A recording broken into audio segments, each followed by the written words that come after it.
Part 1. The Isolation. The cold was killing her.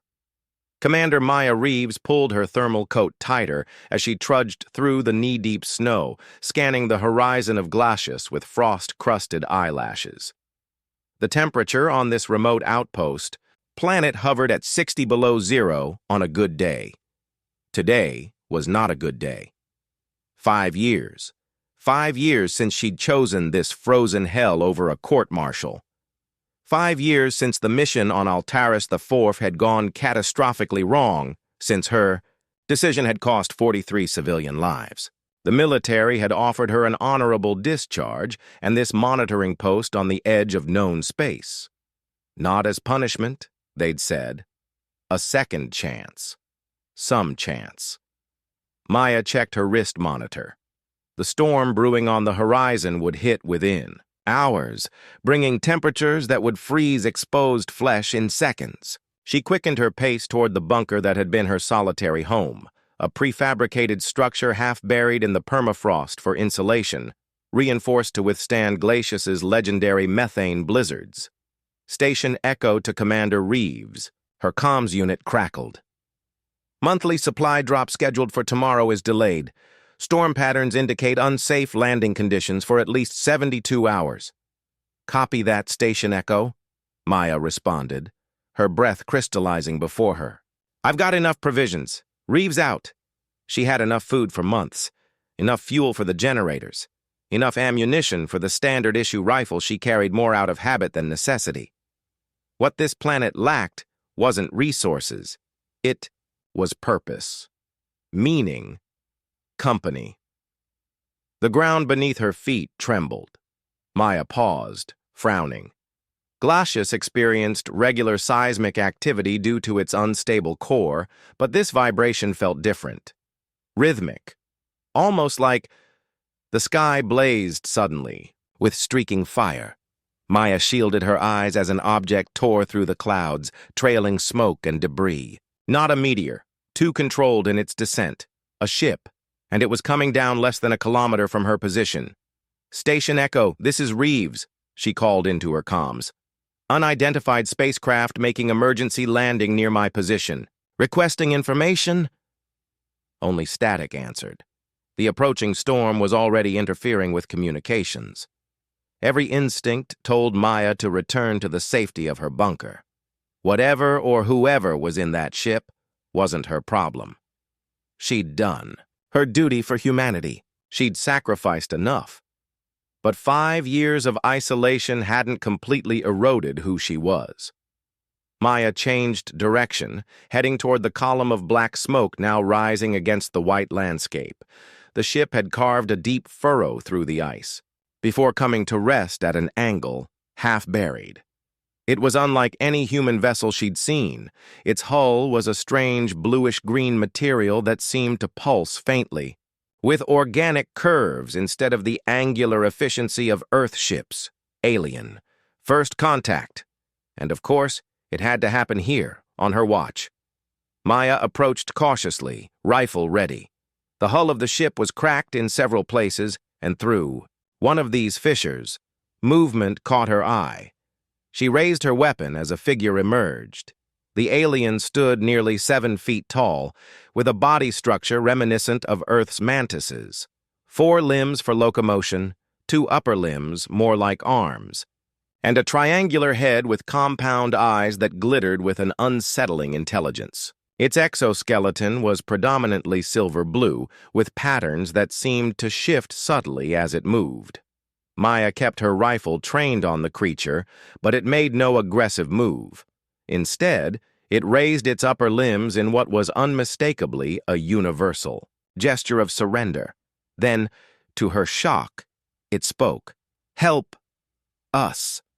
The words were halting, mechanical, clearly produced by some kind of translation technology. "Who are you?" Maya demanded, not lowering her weapon. "We are Vril," the alien responded. Its compound eyes reflected the harsh light of Glacius in faceted brilliance. "Refugees, hunted."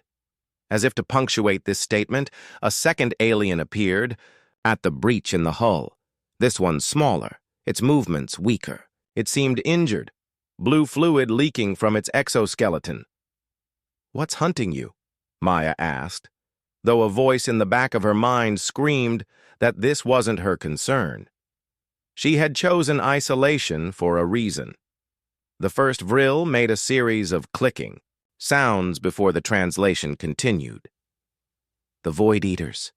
They consume worlds. They follow us." Maya glanced at the darkening sky. The storm front was moving faster than predicted, already beginning to obscure the distant mountains. "How many of you are there?" 7 survive.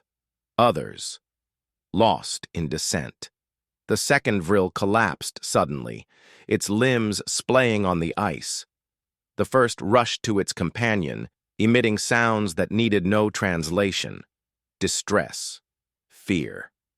Maya knew she should contact Earth Command immediately about first contact. That was protocol. But the communications blackout from the approaching storm would last days. And if what this vril said was true, if something was hunting them, "Your ship is too damaged to provide adequate shelter," Maya found herself saying. "And there's a storm coming that will kill you if you stay here. My bunker is a kilometer east. Can your people travel?" The vril's head tilted in a gesture almost bird-like. "Yes, we can move. But the youngest? Injured." Maya made her decision.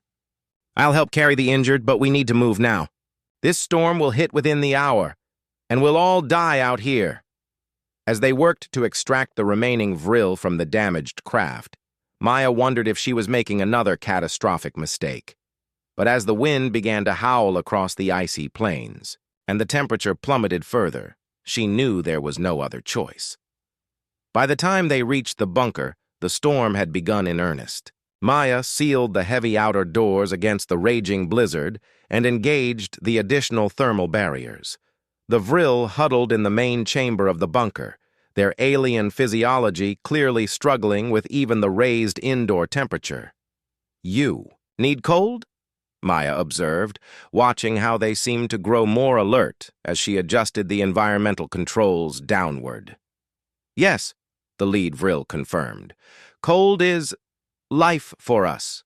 Heat is death." Maya nodded grimly. At least that was one problem she wouldn't have on Glacius. "Do you have a name?" she asked the leader. The alien made a musical trilling sound. "In your speech. Zarek." "I'm Commander Maya Reeves, Earth Defense Force." She hesitated, then added, "Former Earth Defense Force."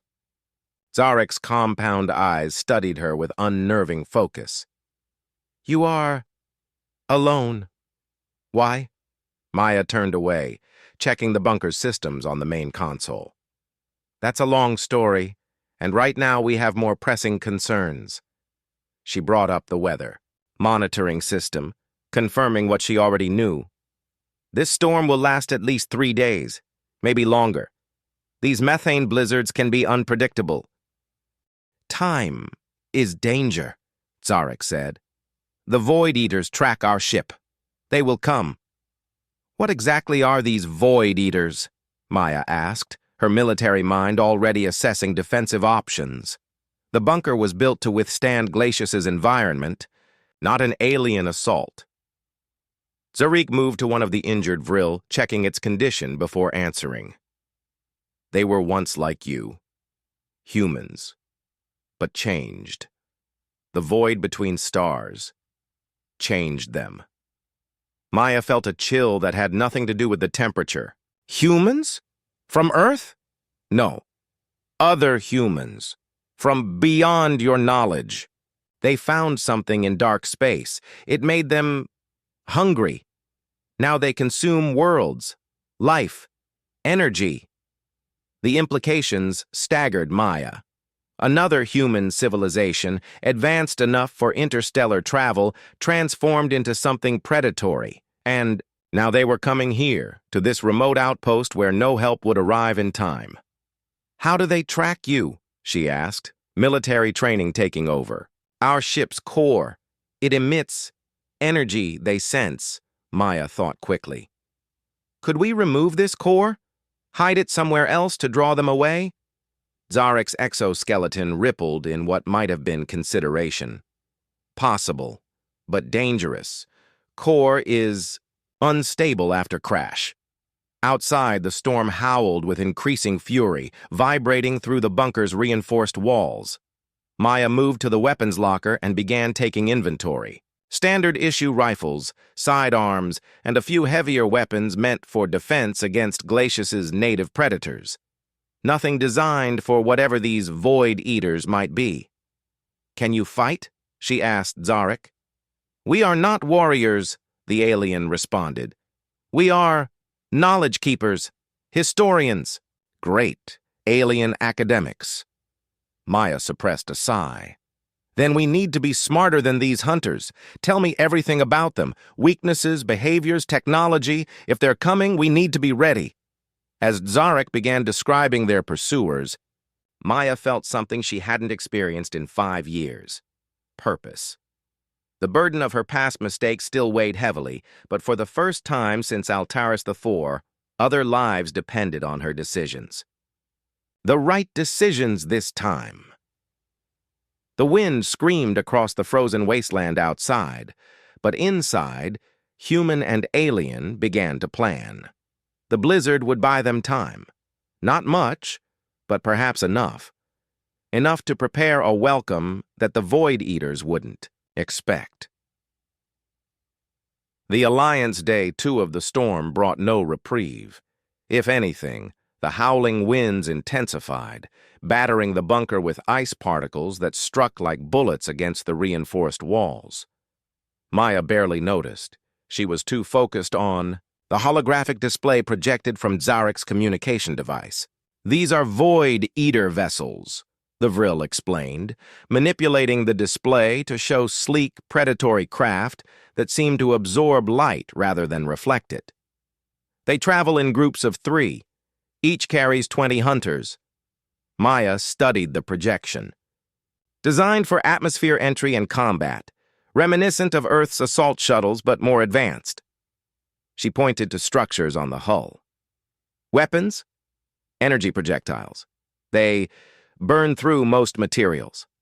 And this," Zarek indicated a device mounted beneath each craft, "disrupts electrical systems." "EMP technology," Maya muttered. The bunker's systems were hardened against electromagnetic pulse as standard, but she couldn't be certain they would withstand alien versions of the technology. The injured Vril, whom Zarek had called Nema, chittered weakly from where she rested. The translation came through in fragments. "They hunt for sport, not just survival." Maya glanced at the alien. Nema's condition had stabilized but remained critical. 2 of the 7 Vril were too injured to move, and a third, barely, more than a juvenile, seemed traumatized into near catatonia. "You said they were once human," Maya prompted. "How long ago? And from where?" Zarek's antennae twitched. "Our histories record 50,000 of your years. From a system beyond, your galaxy's edge, they found something. A darkness between realities. It changed them. Made them hungry for life energy. And they've been hunting you for how long? 3 of your years. We are last of our kind. Our homeworld consumed." Maya paced the confines of the bunker, mind racing.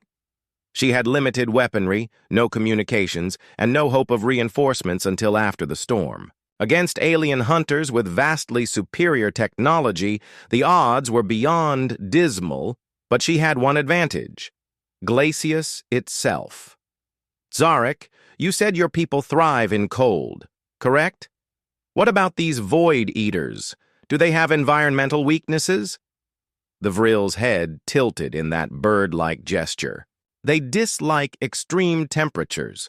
Their bodies require moderation." "And would they expect you to ally with a human?" "No. Our species have never met before. They would not anticipate cooperation." A plan began to form in Maya's mind.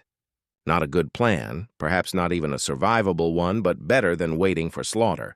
We need to move your ship's core. If they're tracking that energy signature, we can use it as bait. Zarek's compound eyes glittered. Core is unstable. Moving is dangerous. More dangerous than waiting for these hunters to find us. The Vril made a sound like shattering crystal, what Maya had come to recognize as their version of resigned agreement. We will help, but we need special containment. They spent the rest of the day fabricating a containment unit from materials in the bunker, guided by Zarek's knowledge. The Vril might not be warriors, but their technological understanding far surpassed Earth's. By evening, they had a plan and the beginnings of the necessary equipment. As Maya worked alongside the aliens, she found herself studying them with growing fascination. For all their insectoid appearance, the Vril displayed distinctly personable traits. Zarek was clearly the leader, decisive and protective. Nema, despite her injuries, contributed with insights that suggested a brilliant scientific mind. The youngest, Kiri, gradually emerged from his traumatized state to help with delicate assembly work, his limbs more dexterous than any human's. "You were scientists on your world?" Maya asked as they worked. "Knowledge keepers," Zarek corrected. "We preserve information, from all species we encounter." "A living library," Maya mused. "Is that why they hunt you? For this knowledge?" "They hunt us because we escaped. We are the only ones who did. Our knowledge threatens them, especially knowledge of what they once were." The storm's fury peaked during the night. Maya checked the sensors and shook her head. 2 more days at least," she informed the Vril. "The pressure system is stalled over us." "Time runs short," Zarek warned. "They will come when storm clears, perhaps before." "Can they track you through the storm?" "Not precisely, but they will know." "General location?" Maya nodded grimly. "Then we stick to the plan. Tomorrow we retrieve the core from your ship, set the trap, and prepare our defenses." That night, as the Vril entered their species' version of sleep, a meditative trance state, Maya found herself unable to rest. 5 years of self-imposed penance, and now this. The universe had a perverse sense of humor. She pulled up the personnel files she kept stored on her private datapad. The faces of the 43 civilians who had died on Altaris IV stared back at her. Men, women, children, colonists who had been in the wrong place when Maya's team had received faulty intelligence about insurgent activity. She had given the order to fire. She alone bore that responsibility. "You carry great pain," Zarek's voice startled her. The Vril moved with uncanny silence when they chose to. Maya quickly shut down the display. "I thought you were resting. Pain is familiar to us now. I recognize it in others." The alien settled nearby, respectful of human personal space despite having no such concept among their own kind. "You believe you have failed, as I have failed my people. I gave an order that killed innocents," Maya said flatly. "Children?" Zarek was silent for a long moment. "Among Vril, we have concept Kitharn. The burden carried by those who survive when others do not. It is heavy weight. On Earth, we call it survivor's guilt, not just guilt, responsibility, to make survival meaningful." Maya looked at the alien with new understanding. "Is that why you keep running? To preserve your knowledge?" "To ensure our people's existence had purpose. That something remains." Zarek's antennae drooped slightly. "What purpose does your isolation serve?" The question hit Maya like a physical blow. What purpose indeed? Punishment? Penance? Or simply escape from facing what she had done? Before she could answer, the bunker's perimeter alarm sounded with a shrill wail. Maya leapt to the console, checking the external cameras. Most were obscured by the blizzard, but one on the eastern perimeter captured a brief, disturbing image. A tall, humanoid figure moving through the storm with impossible ease, its body seeming to absorb the snow that touched it. "They're here," she breathed. "Already," Zarek moved with sudden urgency, rousing the other Vril. "Scouts. They send scouts ahead of main force." "How many?" "3, usually." Maya checked her rifle's charge. "The storm will slow them down. Give us a chance to execute our plan early. We need to move now while we have some cover." Within minutes, they had donned the specialized cold weather gear Maya had modified for the Vril's alien physiology. The two most severely injured would remain in the bunker with Kiri to guard them, a decision Maya had made over Zarek's protests. The young Vril was too inexperienced for the dangerous mission ahead. "Remember," Maya instructed as they prepared. "To venture into the storm, these environment suits will only protect you for about 2 hours in these conditions. We need to reach your ship, extract the core, transport it to the designated location, and return before then." Zarek made the crystal-shattering sound of agreement. "And if we encounter scouts?" Maya checked the specialized ammunition she had prepared using Vril technology. "Then we'll see if our theory about their weakness to extreme temperature differential holds true." As they stepped out into the raging blizzard, Maya felt the familiar weight of command settling onto her shoulders, but this time it was different. This time, she fought not just for redemption, but for a future, for humans and Vril alike. The storm enveloped them, white and merciless, and somewhere within it, death was hunting. Part 3. The Stand. The ship loomed before them, half buried in drifting snow. Maya signaled for the Vril to take defensive positions while she and Zarek approached the damaged vessel. The storm had intensified again, visibility reduced to mere meters, but the swirling snow provided cover from any watching eyes. "Where's the core located?" Maya shouted over the howling wind. Zarek pointed to what appeared to be a sealed chamber at the center of the ship. "There, protected by security measures. Can you disable them?" "Yes, but process will release energy signature, will alert hunters." Maya nodded grimly. "Then we need to be quick." They worked their way into the ship through the same breach they had used during the rescue. The interior was eerily silent, the organic-looking technology dark and lifeless, except for a pulsing blue light emanating from the central chamber. "That's it?" Maya asked, pointing to a crystalline structure about the size of a basketball, suspended in what looked like a magnetic field. "Yes, the source that powers all Vril technology, and what the Void Eaters sense." As Zarek began the delicate process of deactivating the security systems, Maya kept watch. The inside of the ship was warmer than the external environment, but still well below freezing. Their breath formed ghostly clouds in the dim light. Almost, Zarek began, then froze. A distinct thudding sound came from the hull above them. "Someone's on the ship," Maya whispered, raising her rifle. "How much longer?" "Moments only." The thudding grew louder, more insistent. Metal groaned as something powerful began tearing at the already damaged hull. Maya aimed her weapon at the ceiling, finger poised on the trigger. With a screech of protesting metal, a section of the ceiling tore away. Snow and wind rushed in, along with a figure that dropped gracefully into the ship. Maya's first thought was that it looked almost human, bipedal, roughly human proportions. But that impression lasted only a second. Its skin was a dull gray that seemed to absorb light rather than reflect it. Where a human face should be, there was only a smooth, mask-like surface with no visible eyes. Yet Maya sensed it could see them perfectly. Most disturbing were its hands.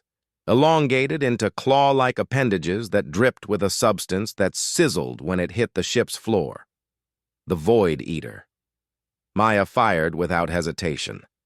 The specialized rounds she had created, filled with liquid, nitrogen from her scientific equipment and modified with vril technology, struck the creature in the chest. For a moment, nothing happened. Then the area around the impact frosted over rapidly, spreading across the Void Eater's torso. The creature emitted a high-pitched wail, its body convulsing. "Now, Zarek!" Maya shouted. The vril completed the deactivation sequence. The magnetic field containing the core collapsed, and Zarek quickly secured the pulsing crystal in the containment unit they had fabricated. The frozen section of the Void Eater began to crack, dark fluid seeping from the fissures. It was recovering. "And quickly! Move!" Maya commanded, firing again to slow the creature before retreating. Zarek, cradling the containment unit, led the way back through the breach and into the storm, where the other vril waited. The blizzard had become their ally, obscuring their movements as they navigated through the whiteout conditions toward the location Maya had selected for their trap, a narrow ice canyon about 1/2 kilometer from both the ship and the bunker. They were halfway there when the attack came.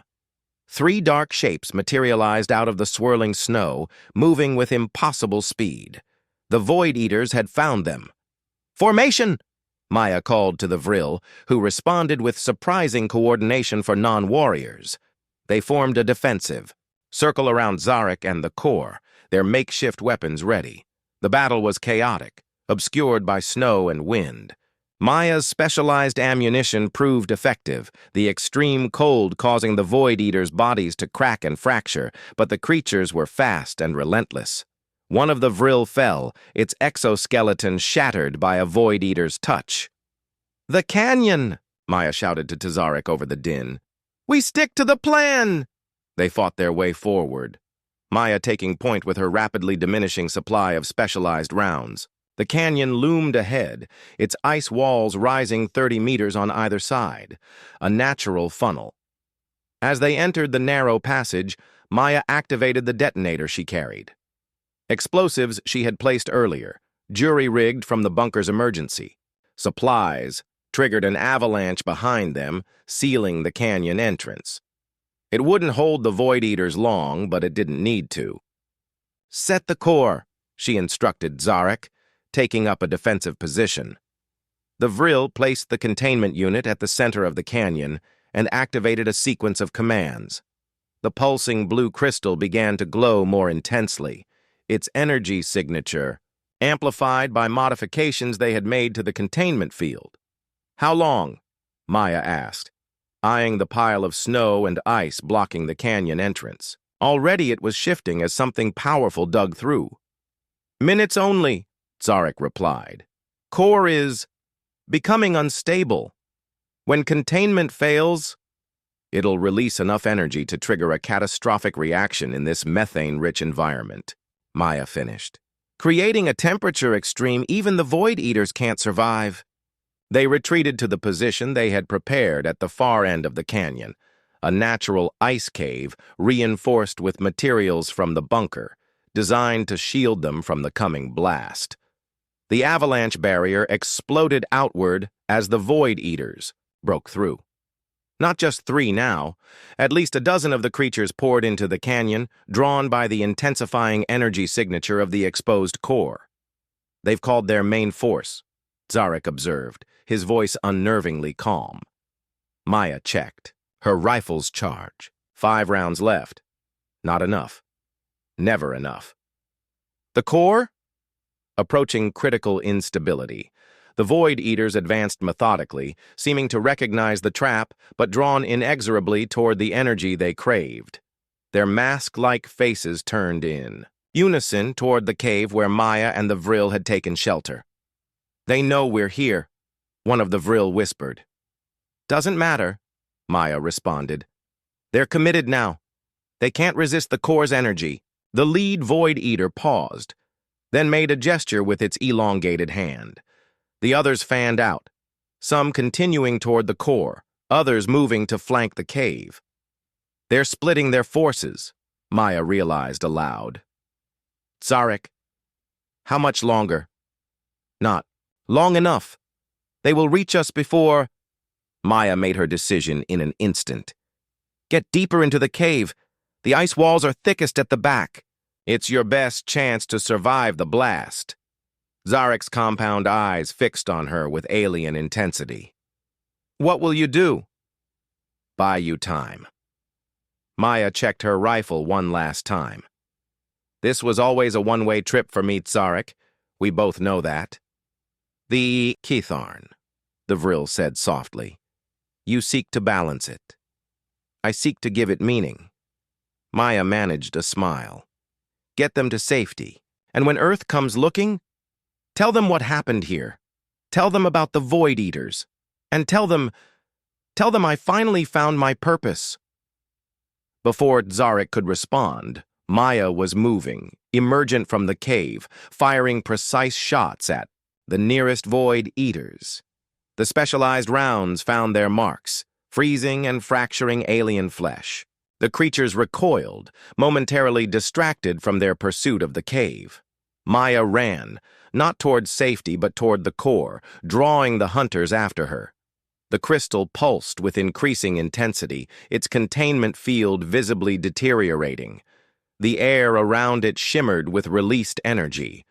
The Void Eaters, realizing her intent, surged toward her with renewed fury. One appeared directly in her path, its featureless face somehow conveying malevolence. Maya fired her last round, catching the creature in what passed for its throat. It staggered but didn't fall. Maya sprinted past the faltering Void Eater, closing the distance to the core. Behind her, the creatures converged, sensing her intent too late. The core's containment failed just as she reached it. Maya had a final moment of perfect clarity, faces flashing before her mind's eye. The civilians of Altaris IV, her former comrades, the Vril who had shown her a way to redemption, then light. Searing absolute light as the core's energy released, igniting the methane-rich atmosphere in a chain reaction that transformed the canyon into a furnace hot enough to vaporize even the ice that had stood for millennia. From the depths of the reinforced cave, Zarek and the surviving Vril witnessed. The blinding flash felt the shockwave even through their shielding. When it was over, when the roaring had subsided and the poisonous gases had dispersed, they emerged to find the canyon transformed, its ice walls partially melted and refrozen into gleaming glass-like surfaces, the ground scorched and barren. Of the Void Eaters, nothing remained but scattered ash. Of Commander Maya Reeves, not even that. 3 days later, when the storm finally cleared and Earth's supply ship arrived to find the bunker occupied by alien refugees, Zarek fulfilled his promise. He told them everything, about the Void Eaters, about the threat they posed to all living species, and about a human commander who had found meaning in sacrifice. In the years that followed, as humanity and the Vril forged an unprecedented alliance. Against the shadows gathering at the edge of known space, the story of what happened on Glacius became legend. On both Earth and the New Vril colony, children learned about Commander Maya Reeves, who died so that 2 species might live. And on Glacius, where a memorial now stands at the edge of a glass-smooth canyon, humans and Vril alike come to pay their respects. Not to mourn a tragedy, but to celebrate the day when isolation ended and a new alliance was born in fire and ice. They come to remember that sometimes redemption is found in the most unlikely places, even on a frozen world at the edge of nowhere, where a human outcast and alien refugees discovered that together they could face the darkness. Epilogue. New Beginnings. 10 years after the Glacius incident, Fleet Admiral Tanner stood at the viewport of the EDS Redemption, observing the gleaming blue-green planet below. New Vril, they called it, a world specifically, chosen for its sub-zero temperatures and methane-rich atmosphere. perfect for the physiological requirements of humanity's first true alien allies. Impressive, isn't it? Colonel Sophia Chen joined him at the viewport. As head of the Joint Human-Vril Defense Initiative, she had overseen the construction of the planetary defense grid that now encircled New Vril. From 7 survivors to a colony of almost 3,000 in a decade. Resilient species, Tanner agreed. Much like our own. Below, the primary settlement of the Vril shimmered with lights, a sprawling crystalline structure that seemed to grow organically from the frozen landscape. Unlike human colonies with their rigid geometric patterns, Vril cities flowed like living organisms, adapting to and incorporating the environment rather than conquering it. The Vril High Council is ready to receive us, Chen informed him, checking her communication device. Zarek himself will lead the ceremony. Tanner nodded, his weathered face solemn. The first permanent human embassy on an alien world. Commander Reeves would have appreciated the irony. She's become something of a legend among the Vril, you know, Chen said as they walked toward the ship's shuttle bay. They've incorporated her into their historical records, the first human entry in their species' living library. And what do they say about her? That she was a warrior who found honor in protecting knowledge keepers, the highest calling in their culture. The Azan shuttle journey to the surface was brief. As they descended through New Vril's atmosphere, Tanner observed the planetary defense platforms, massive structures combining human engineering with Vril crystal technology, designed specifically to detect and neutralize the energy signatures of Void Eater vessels. None had been spotted in this sector since Glacius, but intelligence suggested they were regrouping elsewhere. The threat remained, distant but inevitable. The shuttle landed on a platform of what appeared to be living, crystal, pulsing softly with inner light. A delegation of Vril awaited them, led by a now familiar figure. Zarek had aged in a way humans could recognize even across species boundaries. His exoskeleton showed deeper ridges, his movements more deliberate. But his compound eyes still glittered with the same intelligence Tanner had observed in the debriefing videos from a decade ago. "Admiral Tanner," Zarek greeted, using the perfectly fluent English he had mastered over the years. "Colonel Chen, welcome to New Vril." The formal ceremony establishing the embassy proceeded with the solemn dignity both species valued, despite their vastly different cultural frameworks. Speeches were made, documents signed, symbolic gifts exchanged. But it was what came after, in the private council chambers, that would truly shape the future. "Our deep space observers have detected disturbances," Zarek informed them, manipulating a holographic display that showed the outer reaches of the galaxy. Energy patterns consistent with Void Eater activity. "How many?" Tanner asked, studying the display. "More than we feared. Our calculations suggest they have consumed at least 3 star systems since Glacius." "Growing stronger," Chen observed, grimly. "Yes." Zarek's antennae twitched in what Tanner had learned was an expression of deep concern. "Which is why what we have to show you today is so important." The Vril led them deeper into the council building, into areas no human had previously been permitted to enter. They arrived at a circular chamber where several Vril scientists worked at crystalline consoles surrounding a central platform. On the platform rested something that made both humans stop in their tracks. "Is that—" Chen began. "Yes," Zarek confirmed. "A Void Eater vessel, captured intact during a scouting mission at the edge of this system 6 months ago." The ship was smaller than those described in the Glacius reports, clearly a scout rather than a hunter. Its surface absorbed light in a way that seemed to create a visual distortion, as if reality itself bent slightly around it. "You captured this. How?" Tanner asked, professional interest overcoming his initial shock. "With technology derived From Commander Reeves's improvised weapons on Glacius, one of the Vril scientists explained. The rapid temperature change concept, refined and amplified. But that's not all we discovered, Zarek continued. He gestured, and a section of the ship's hull seemed to dissolve, revealing the interior. Inside, suspended in what appeared to be a stasis field, was a Void Eater. But unlike the descriptions from Glacius, this one's gray skin had patches of pink, human-like skin showing through.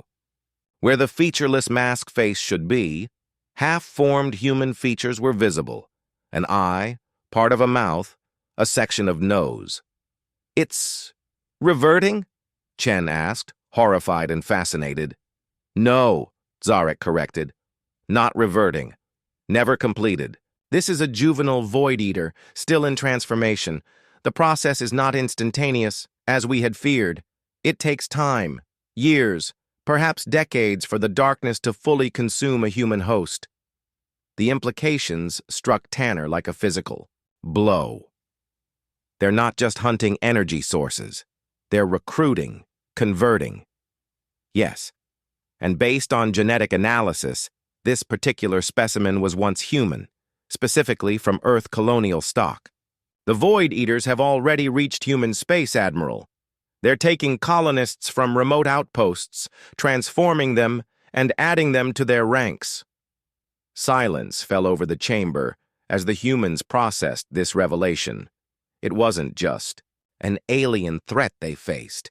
It was a corruption of their own kind. "There's more," Zarek continued after a moment. "We've identified vulnerabilities in the transformation process, points where it could potentially be reversed." "You're saying we could save them?" Chen asked. "Turn Void Eaters back into humans?" "Perhaps. Our research is preliminary. But it suggests that the first generation of Void Eaters, those who discovered the darkness, might be irreversible. But these newer conversions..." Zarek gestured to the juvenile specimen. "There may be hope." Tanner studied the half-transformed creature with grim determination. "Then we have 2 missions now, defense and rescue." "Exactly why we needed this alliance," Zarek agreed. "Your species understands warfare in ways mine does not. We understand conversion processes and biological manipulation in ways yours does not. Together, we stand a chance." As they left the research facility, emerging into the perpetual twilight of New Vril's long solar day, Tanner paused to look at the memorial statue that stood at the center of the main settlement. Cast in a crystal metal alloy, it depicted a human figure, not a perfect likeness of Maya Reeves, but a symbolic representation, standing protectively before a group of Vril. "We didn't just gain allies that day on Glacius," Chen said, following his gaze. "We gained perspective." "Commander Reeves gave her life believing she was atoning for past mistakes," Tanner mused.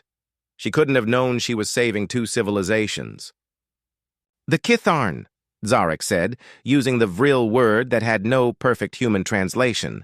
"The burden of survival that becomes purpose." As they stood there, a group of young Vril approached the memorial, led by an elder who was clearly teaching them their history.